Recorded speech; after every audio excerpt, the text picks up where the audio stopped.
News तो आपने follow की ही होगी, ईरान का इसराइल पर मिसाइल स्ट्राइक्स करना, नेतन्याहू का ये बोल देना कि ये ईरान की सबसे बड़ी गलती थी। इनफैक्ट इंडियन फॉरेन मिनिस्टर के भी यहाँ पर स्टेटमेंट्स आ रहे हैं।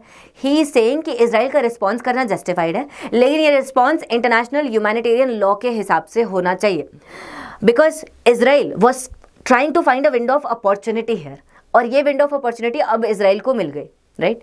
सालों से ईरान प्रॉक्सीज को सपोर्ट कर रहा था, आसपास जितने प्रॉक्सीज है, हिजबुल्लाह, हमास, हुथीज, जितने भी हैं, इन सबको सपोर्ट कर रहा था, और इससे इजराइल की सिक्योरिटी सिचुएशन बार बार थ्रेटन हो रही थी। अब अगर जड़ को ही मिटा दिया जाए, root cause of the problem को ही मिटा दिया जाए, ईरान को ही मिटा दिया जाए, तो प्रॉब्लम खत्म। और ये एक कॉन्टेक्स्ट अब इजराइल को मिल गया, क्योंकि ईरान ने अटैक्स के बाद स्टेटमेंट्स दिए कि इससे हमने हनिये और नसरल्ला का बदला लिया। हनिये और नसरल्ला का बदला लिया मतलब आप हमास हिजबुल्लाह को सपोर्ट कर रहे हो, आप खुद ये बोल रहे हो, मतलब कि अब आपके ऊपर अटैक करेंगे क्योंकि आप टेररिज्म को सपोर्ट करते हो इन मिडिल ईस्ट।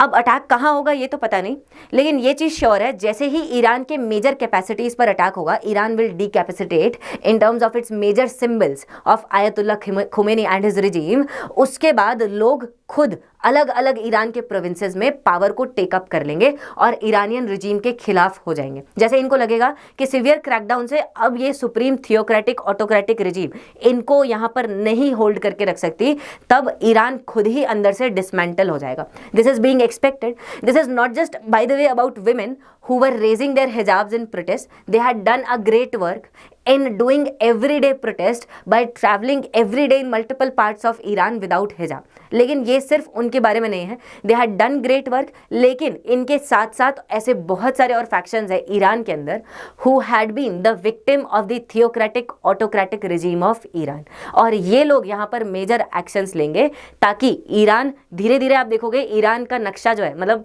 ईरान को आप आखिरी बार देखोगे फिर दुनिया के नक्शे से, ये ऑलमोस्ट खत्म होने वाले हैं, इस पर हम आएंगे।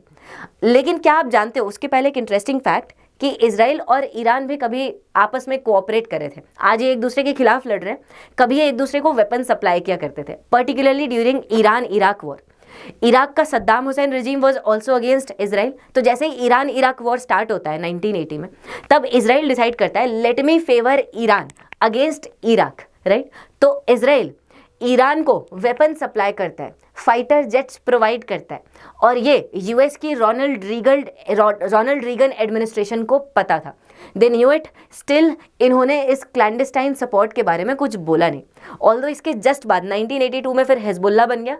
Ayatollah Khomeini behaved like an एहसान फरामोश, मतलब ये ट्रूथ है, it was like that, right, कि आपको जिसने सपोर्ट किया डिफेंस में, आप उसी के खिलाफ प्रॉक्सीज बनाओ और ये कहो कि इस रिजीम का होना ही इलेजिटिमेट है, इस कंट्री का होना ही यहाँ पर मैप पर ही नहीं होना चाहिए, एग्जिस्टेंस ही नहीं होना चाहिए, एंड ऑल ऑफ दैट।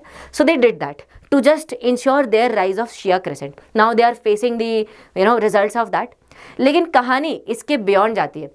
अगर आप ईरान की ज्योग्राफी को देखो, ऐसा लगेगा कि अच्छा ये दो माउंटेन्स के बीच में बेस्ड हैं और इधर भी माउंटेन्स हैं, सो they are more or less safe. लेकिन यहाँ पर मल्टीपल एथनिसिटीज़ हैं जो काम कर रही हैं, और इनको समझना बहुत ज़्यादा ज़रूरी है। उसके पहले आपके लिए इंपॉर्टेंट अनाउंसमेंट, अगर आप पटना या बिहार से बिलोंग करते हैं तो आप अनअकैडमी के पटना सेंटर को विजिट कर सकते हैं any time for counselling of UPSC as well as BPSC.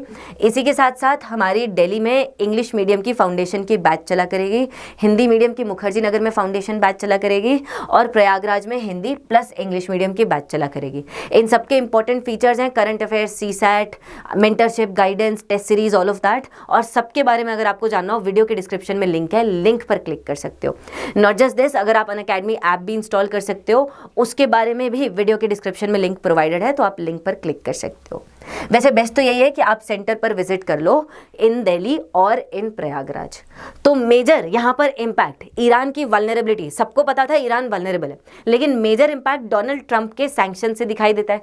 Multiple type के यहाँ पर सैंक्शंस आते हैं। किस टाइप के? ट्रेड से रिलेटेड, ऑयल से रिलेटेड, बैंक से रिलेटेड, ऐसे जो एसेट्स हैं जो न्यूक्लियर, मिसाइल, सारी एक्टिविटीज़ को सपोर्ट करते हैं, फॉरेन एंटिटीज़ है, यूएस की एंटिटीज़ ट्रेड कर रही है, सबसे रिलेटेड यहाँ पर सैंक्शंस आने लगते हैं। इसी के साथ साथ this is little bit about me जान सकते हो, और क्यूआर कोड को स्कैन कर सकते हो for joining the Telegram group for UPSC guidance and mentorship. Iran nuclear enrichment उसके बाद स्टार्ट कर देता है। नॉट जस्ट दिस, ये आईएईए के, इंटरनेशनल एटॉमिक एनर्जी एजेंसी के कैमरास को उड़ा देते हैं, जो इनका ऑब्जर्वेशन कर रहे थे अंडर जेसीपीओए, उसको उड़ा देते हैं। क्योंकि यूएस JCPOA से विड्रॉ कर दिया, अब रिटर्न में और सैंक्शंस लगा दिया, अब रिटर्न में ईरान ने यहाँ पर ये सारी हरकतें कर दी। और इस टाइप से आप देखो इनके अलग अलग न्यूक्लियर और फैसिलिटीज़ एक्टिव होने लगी, और उसके बाद इनकी ऑटोक्रेटिक प्रेसिडेंट आ जाते हैं। जब ये सब हो रहा था 2017-18 के आसपास, जब डोनाल्ड ट्रंप ने डिसाइड किया 18 में कि मैं इस JCPOA अग्रीमेंट से ईरान के बाहर निकलूंगा और फिर ईरान के ऊपर सैंक्शंस लगाऊंगा, तब आपके मॉडरेट प्रेसिडेंट ईरान में पावर में थे एंड ही वाज हसन रूहानी। अब 2020 में इनका टेन्योर खत्म होना था और 2021 में इलेक्शंस होने थे। उसके बाद यहाँ पर कंजर्वेटिव प्रेसिडेंट इब्राहिम रईसी इलेक्ट हो जाते हैं, क्योंकि मॉडरेट्स के लोग खिलाफ हो जाते हैं। अब इससे लोगों को लगता है कि अरे प्रॉब्लम सॉल्व हो गई, अब कंजर्वेटिव आ गया, अब ये हमें बचा देगा। लेकिन इनको यही नहीं पता था कि ये कंजर्वेटिव आने वाले इकोनॉमिक क्राइसिस में इनको और डुबा देगा। जैसे जैसे सैंक्शंस लगते हैं वैसे वैसे ईरान के ऊपर क्राइसिस और बढ़ता जाता है।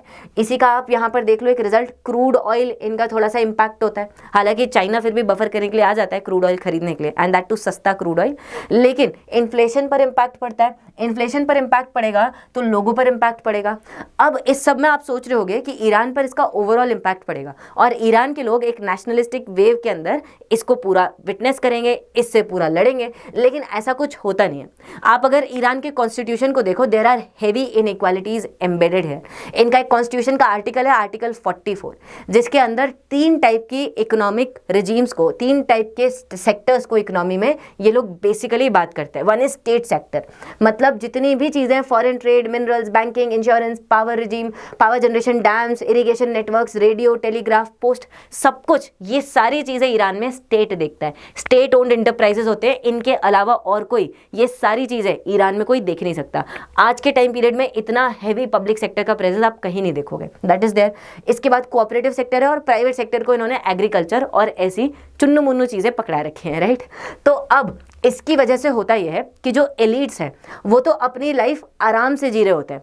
जो एलीट्स हैं, आयतुल्लाह खुमैनी हैं, उनका ऑफिस है, उनका गार्डियनशिप काउंसिल है, आसपास के लोग हैं, जितने भी अमीर लोग हैं, ये सब अपनी लाइफ को चाहे सैंक्शंस हो चाहे कुछ भी हो अच्छे से एंजॉय कर रहे होते हैं, क्योंकि यही स्टेट ओन्ड इंटरप्राइजेस पूरी कंट्री में रूल कर रहे हैं। ऐसी एक स्टेट ओन्ड इंटरप्राइज है Setad. Setad is very much related to Ayatollah Khomeini. Setad पूरा एक कॉन्ग्लोमरेट है, 40 कंपनीज है इसके अंदर। ये पूरा ईरान में पूरा एक कंट्रोल एस्टैब्लिश करके रखे, and that is why Khamenei, उनके बच्चे, रिश्तेदार, सारे एलीट्स, उनसे कनेक्टेड लोग, ये सब लोग एक क्लिप्टोक्रेटिक स्टेट को एंजॉय करते हैं। क्लिप्टोक्रेटिक आप समझ रहे होगे, पूरा करप्शन बेस्ड है और इन्हीं लोगों का पूरा इकोनॉमी में कंट्रोल है। लेकिन जैसे जैसे इन्फ्लेशन राइज करेगी, कॉमन आदमी के पास खाने के लिए आटा नहीं होगा, पीने के लिए साफ पानी नहीं होगा, सबसे ज्यादा प्रॉब्लम उसी को आने वाली है। लाइकवाइज आप देखो, जैसे इब्राहिम रईसी है, ये खुद इलेक्शंस के टाइम पर ज़्यादा हीरो बन रहे थे। चलो अब तो डेथ हो गई इनकी, लेकिन फिर भी ये हीरो बन रहे थे इलेक्शंस के टाइम पर, 2021 के टाइम पर, कि मैं करप्शन को हटाऊंगा। जनता को पता है कि ये करप्शन हो रहा है, ये हमारा बैठ के हमें बेवकूफ़ बना रहे हैं, खुद तो पावर में हैं, तो अलग अलग सारी फर्म्स पे कंट्रोल है, सब कुछ है, और हमें कुछ नहीं मिल रहा, हमें खाने को नहीं मिलता बहुत बार, राइट। इनको पता है। तो इब्राहिम रईसी इसी बेस पर लोगों को बोले थे कि नहीं नहीं, मैं सारी चीज़ें ठीक कर दूंगा, करप्शन ठीक कर दूंगा। लेकिन बाद में पता चला इनकी फैमिली, यहाँ पर आप देख रहे हो मशाद तरफ, क्योंकि ईरान में अलग अलग ऐसी श्राइन्स है विजिट करने के लिए, तो मशाद की एक श्राइन का जो मेजर स्टेक होल्डरशिप है वो इब्राहिम रईसी की फैमिली का है, और वो लोग भी बाहर अपना पैसा वैसा बेचते हैं, और पूरा एम्पायर के बेस पे जितने लोग आते हैं ना, सारे ये एलीट से रिलेटेड है। कोई ग्राउंड लेवल से कभी कोई ईरान में राइज नहीं कर सकता, डिसीजन मेकिंग कुछ नहीं कर सकता। Complete autocratic, elite, kleptocratic and networking based regime है, जिसको आप देखा करते हो। कोविड के टाइम पीरियड पर यही चीज़ ऑब्जर्व हुई थी। वैक्सीन्स की कमी पड़ रही है, लेकिन आयतुल्लाह खुमैनी को मस्ती चढ़ रही है, बोल रहे हैं कि यूएस की वैक्सीन्स हम सारी हटा देंगे। ये बहाना है कि अमेरिका की वैक्सीन नहीं आएंगी, बाहर से वैक्सीन नहीं आएंगी। ये चाह रहे थे इनकी खुद की रिजीम की वैक्सीन यहाँ पर ये आए और इसको ये लोगों को महंगे में बेचें। खुद की रिजीम की कैपेसिटी तो है नहीं, तो वैक्सीन बनाएंगे कम नंबर में और लगाएंगे किसको, खाली अमीरों को, जो इतने डॉलर्स, आप देखो डॉलर 150 से डॉलर 1500 के बीच में दे सकता हो पैसे। अब इसको आप ईरानियन करेंसी में कन्वर्ट करोगे, होश उड़ जाएंगे। ज़्यादातर लोगों की रीच के बाहर थी ये वैक्सीन। जब कोविड का पीक चल रहा था ईरान में, तब हार्डली 4% लोगों को वैक्सीनेशन लगाई गई। आप इससे समझ सकते हो कितनी ज़्यादा लोगों को हेल्थ की डिस्पैरिटीज़ है।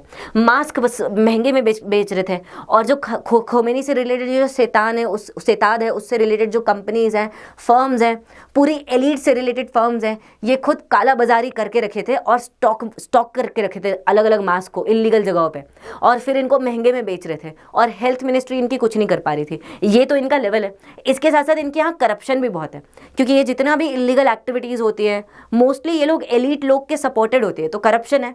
अब ये सारा पैसा ये लोग मनी लॉन्ड्रिंग करते हैं, बाहर भेजते हैं, और उसमें से भी काफ़ी सारा पैसा फाइनेंसिंग होता है उससे थ्रू प्रॉक्सीज को, जैसे हिजबुल्लाह है, हमास है, हूतीज़ है।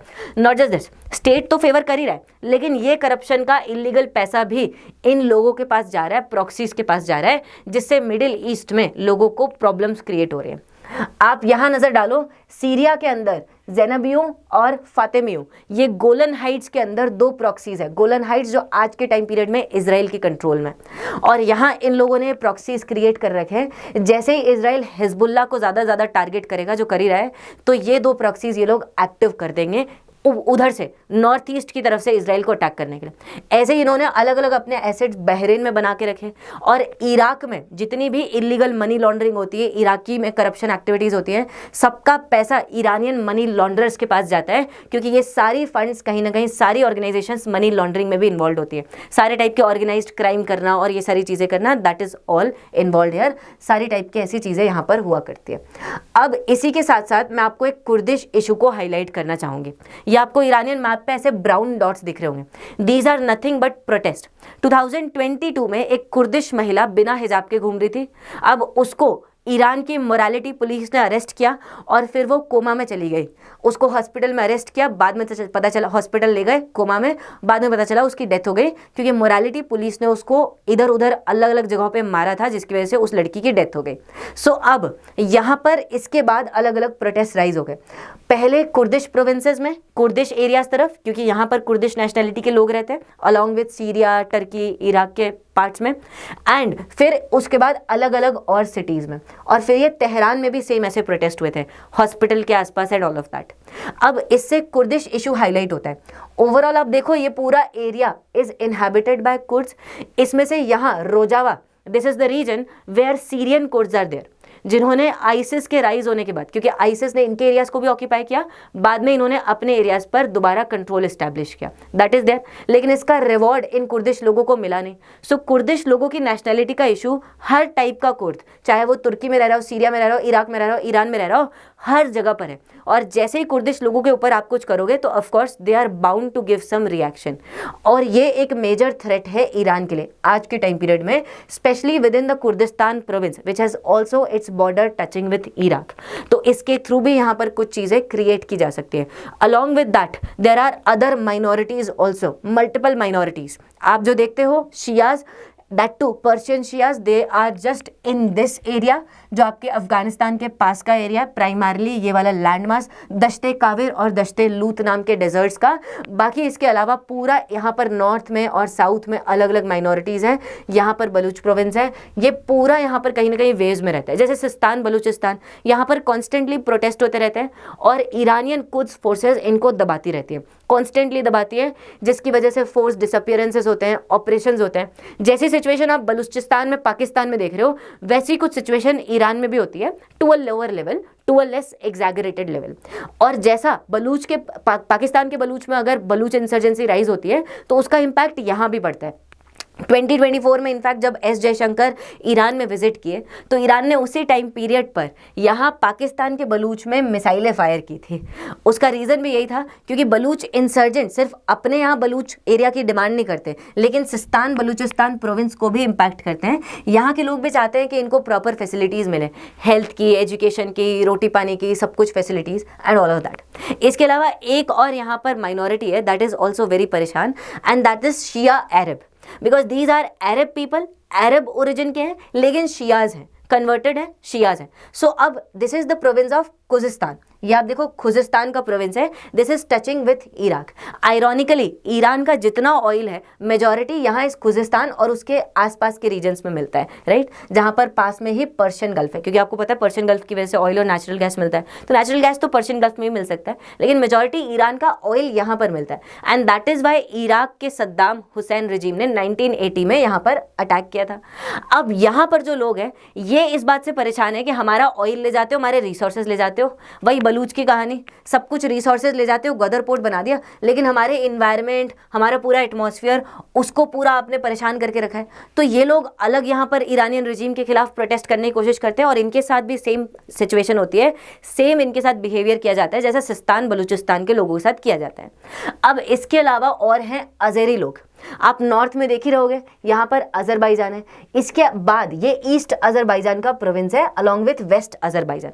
तो यहाँ पर प्राइमरली अजरी लोग हैं, they are considered as second class citizens within Iran, क्योंकि अजरबैजान और ईरान में कल्चरल कनेक्शंस हैं पुराने, but they are not natural allies. Azerbaijan का enemy Armenia is an ally of Iran in today's time period, लेकिन Azeri people are, Azerbaijan is enemy sort of Iran, क्योंकि Armenia और Iran के अच्छे relation है, and that is why Azeri people के साथ भी बहुत सारा स्टीरियोटाइपिंग, रिलोकेशन होता है, उनको कन्वर्ट करने का कहा जाता है, उनकी लैंग्वेज, उनकी हेरिटेज को दबाया जाता है, एंड सिमिलर वे में रिप्रेशंस होते हैं जैसे चाइनीज अपने उइघुर लोगों के साथ करते हैं, राइट, आपको पता ही होगा, and that is why conflict और बढ़ जाता है। अब इसको देखते हुए अजरबैजान अपने अजरी लोगों से कनेक्ट होना चाहता है, not just who are living within Iran but also who are living within Armenia, क्योंकि जब 1990s में आर्मेनिया और अजरबैजान दो देश बने अलग अलग, तो आर्मेनिया ने अजरबैजान को वॉर में हरा दिया था। जब सोवियत यूनियन टूटा उसके बाद दोनों कंट्रीज के बीच में वॉर हुआ, जो अर्लियर सोवियत सोशलिस्ट रिपब्लिक्स थे,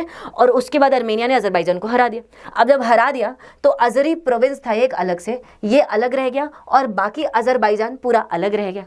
अब अभी कुछ साल पहले अजरबैजान ने आर्मेनिया को वॉर में हरा दिया, वो भी ड्रोन्स और लेटेस्ट टेक्नोलॉजीज का इस्तेमाल करके, और फिर इन्होंने, क्योंकि इस पूरे अटेम्प्ट में अजरबैजान का तुर्की ने हेल्प किया है, because both are Turkey people है, तो तुर्की अजरबैजान ने फिर आर्मेनिया को फोर्स किया है, जो कि रशिया ने भी एक्सेप्ट किया कि हाँ जी ऐसा ही होगा, कि एक कॉरिडोर बनाएंगे, और ये पूरा कॉरिडोर जंगीगुर कॉरिडोर, ये आप देखो जंगेजुर कॉरिडोर, ये पूरा रन करेगा connecting Turkey to this enclave, Azeri enclave in Armenia, to Armenian territories to some extent, और उसके बाद ये जाते जाते अजरबैजान को भी कनेक्ट करेगा, मतलब सारे तुर्की लोगों को कनेक्ट करते हुए। अब इसके खिलाफ ईरान बहुत ज़्यादा है, क्योंकि ये जस्ट ईरान की बॉर्डर के पास में रन कर रहे हैं, और ऐसा जब आप कॉरिडोर बनाओगे और अजरी लोगों की प्रेजेंस यहाँ बनेगी, तो ईरान ने जिनको बहुत सालों से दबा रखा है, the Azeri minorities, they will rise against Iran, so that's why Iran is also highly against it. अब इसी के साथ साथ ईरान ने जो ब्लंडर्स इजराइल के साथ किए हैं लेटेस्ट टाइम पीरियड में, ये तो आप जानते ही हो, अलग अलग प्रॉक्सीज को सपोर्ट करना और पूरे मिडिल ईस्ट में इंस्टेबिलिटी क्रिएट करना, और ईरान के इतने अच्छे और इतने प्यारे यूएस के साथ रिलेशंस को भी आप जानते हो। That is why it is expected कि जैसे ही ईरान पर अटैक होगा, जैसे ही ईरान की कैपेसिटीज़ थोड़ी कम होंगी, वैसे ही सारे लोग यहाँ पर प्रोटेस्ट में राइज करेंगे और फिर ईरान का नक्शा ही बदल जाएगा। भारत को इस कॉन्टेक्स्ट में ये ध्यान रखना चाहिए कि भारत के इंटरेस्ट जरा से भी हर्ट ना हो। जैसे अगर ऐसा कुछ होता है तो ऑफ कोर्स फिर, बिकॉज आज के टाइम पीरियड में सुन्नी और जियूस तो आपस में है ही, जैसे Saudi Arabia and Israel are more or less with each other, तो India Europe Middle East economic corridor को दोबारा रिवाइव करो, और उसके बाद नए एक्सेस पॉइंट्स ढूंढो टुवर्ड्स सेंट्रल एशिया। अगर ईरान इंपैक्ट होता है तो हमें कोई ऑल्टरनेट एक्सेस चाहिए towards the Central Asian region, और उसके बाद मुझे लगता है इंडिया शायद खुद गिलगित बल्तिस्तान को अपने अंदर लेने के लिए काफ़ी ज़्यादा प्रोमिनेंटली स्टेप्स लेने लग जाएगा एक्टिवली, बिकॉज कोई ना कोई एक्सेस चाहिए Afghanistan and central Asian countries की तरफ। बाकी आपको क्या लगता है बताइएगा ज़रूर, like share comment. Thank you people.